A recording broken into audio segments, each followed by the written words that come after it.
Hello friends welcome back to my channel. आज मुझे नहीं आसी गोटे नुआ डिश जाना माछ भुजी। आज्ञा हाँ माछरे एत सुंदर डिश हुए बोली आप जानते।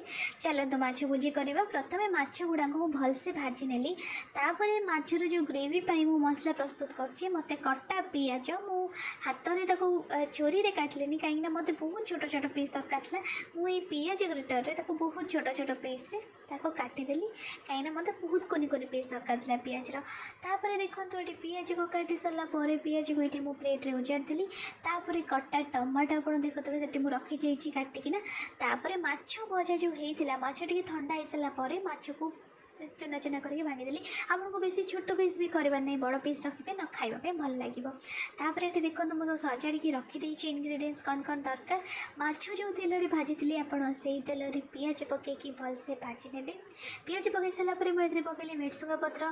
भेटसुंगा पत्र मुझे डायरेक्ट पकईली कहीं तेल जब मुझे भेटसुंगा पत्र डायरेक्ट पकई था देन मो मुँह को छिटकी था।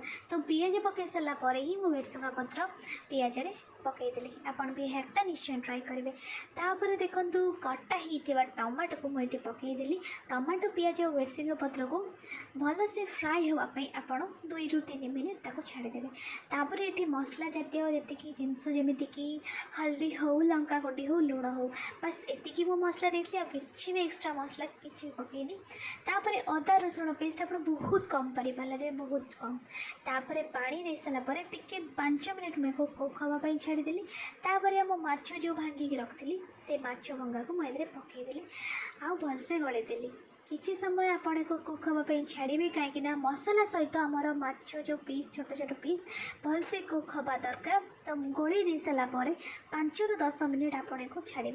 तो देखो रेडी हो सारी आमर माछ भुजी टेस्टी टेस्टी माछ भुजी बहुत ही यमी लगे।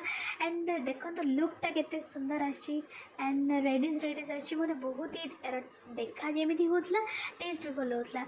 माछरू आपण मैंने एमती नुआ डिशटे करके घरे निश्चय ट्राए करूँ। देखो बहुत ही इजी आपड़ सब माछ भजा माछ झाल एमती ही सब खाऊँ किंतु केबे एटा तो ट्राई करूँ बहुत ही टेस्टी आसीबो। वीडियो को लाइक करूँ चैनल को सब्सक्राइब करूँ। एमती चटपटा रेसिपी मुझे सब वीक्रे नहीं आसबि।